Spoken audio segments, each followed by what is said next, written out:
Another day, another list. Um, Yesterday I talked about Simon's list. Today his friend Shaun also sent me a list. They are both going to this tournament. It's a friendly tournament, so they're not particularly fussed about points.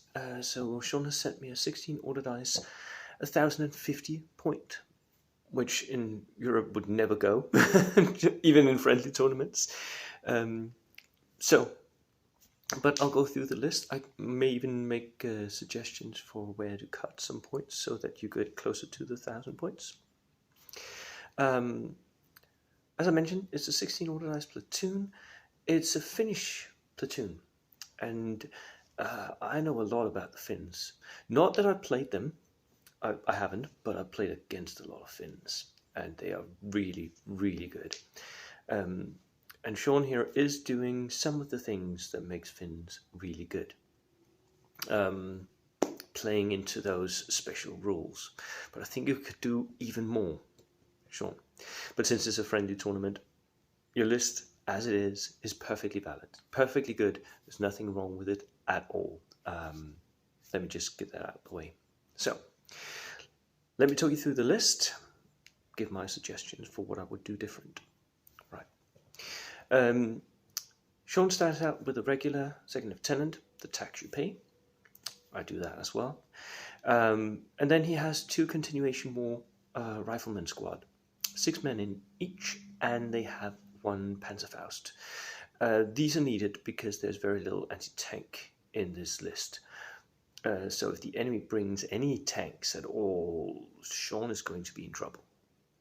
I think you could spend a few extra points and give these 2 squads 2 Panzerfausts just to make them that much more threatening to tanks.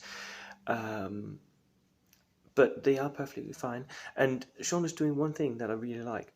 He is making he's making all his infantry in even numbered sizes.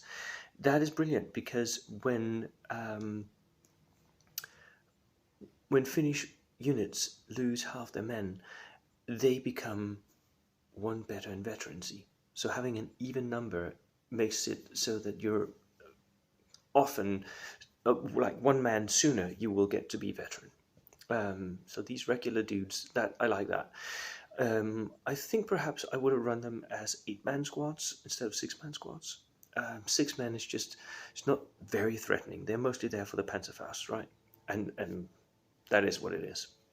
So let's see if we can find even more points for that as well later on, if we can. Then he has a CC Recon squad. They are, in my humble opinion, they are the best unit of the game. They are so damn tough. They are tough fighters. They have the Master of the Hunt rule, which means that you advance, then go on ambush. Because from ambush, Finnish unit shoots with a +1. So they are extremely good. Very, very hard veterans.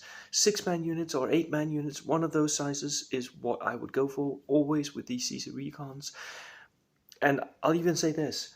I think perhaps that CC Recon should be the main go-to unit if you're going really competitively, which Shaun is not here. CC Recon units is what you should be looking at. Unfortunately, they can't have Panzerfausts. If they could, they would be the only unit you would ever buy.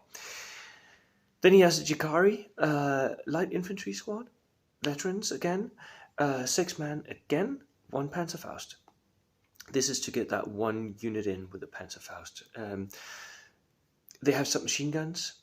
I don't think these are an optimal choice. I like the submachine guns, yes, but they're not playing into the strengths of Finns. Finns get that +1 bonus from ambush on their rifles. So I think one should go with rifles on Finns. But it's nice to have veteran infantry that has the Panzerfaust. Again, it's a threat. I would run these as continuation war squads or as a sissy squad instead, simply because those 2 units are more optimal. But it's a fun squad to play. And then comes the big one, Capacious long-distance recon squads. The Capacious, he has 6 men in his unit.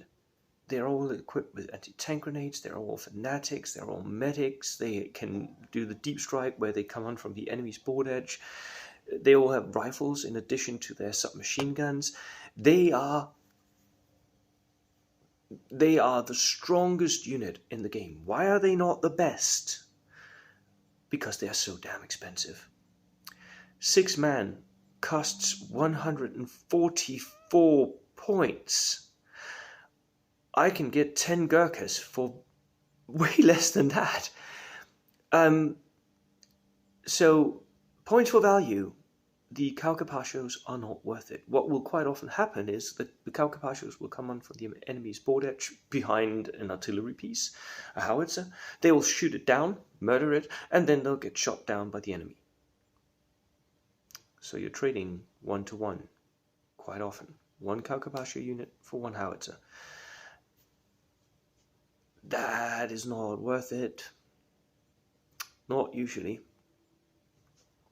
So I think if I were to cut anything and use the points differently, that would be the Capacious.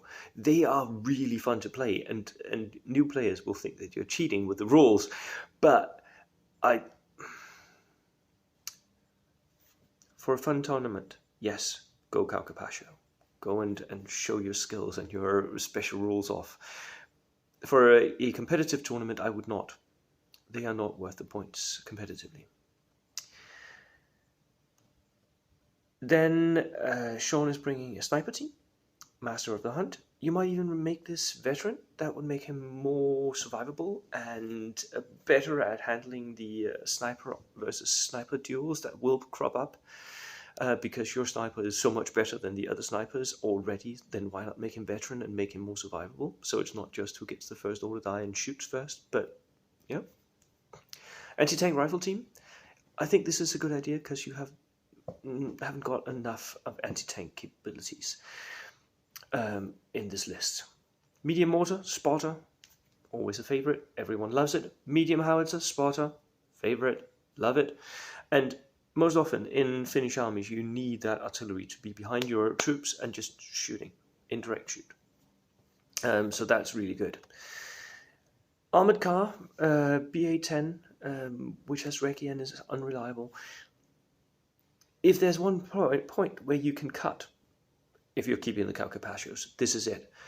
You don't need this. Not in the list that you're making. You have all the shots you need. Use the points for more infantry. Your infantry is the best of the game. Use the points for that. You don't need it. And 16 order dice is high. You don't need that many order dice as well. You can do with 14, 15. That is perfectly fine. Then we have a lot of Komsomolets. I've seen this done before. 5 Komsomolets. This is also why I think you don't need the armored car at all. Actually, in order to conform more to the points values of your tournament, I would cut out one of the Komsomolets. Just remove it completely. Then that would bring you down to 1,008 points, which would be way closer to the mark. That would be a friendly thing to do. But 5 Komsomolets is fun. It's fun because you don't really need them to do a lot. You just need them to sit next to your lieutenant and shoot out with the LMGs. I would not run them as a troop transport because they're unreliable. They're open top. They're not very good. Your infantry is way better off on foot, moving up, going on ambush. Way better. So you might even cut a few more of these Komsomolets, but bring them, see how they work for you. In Denmark, we've had a few tournaments where people brought Finnish Komsomolet spam armies. They didn't do particularly well, but they were really fun to play. So that's always a thing. And with this many Komsomolets, if one of them fails their order test, you always have another, right? So yeah, that is my feedback, Shaun. Hope you can use it. Hope everyone can. Bye.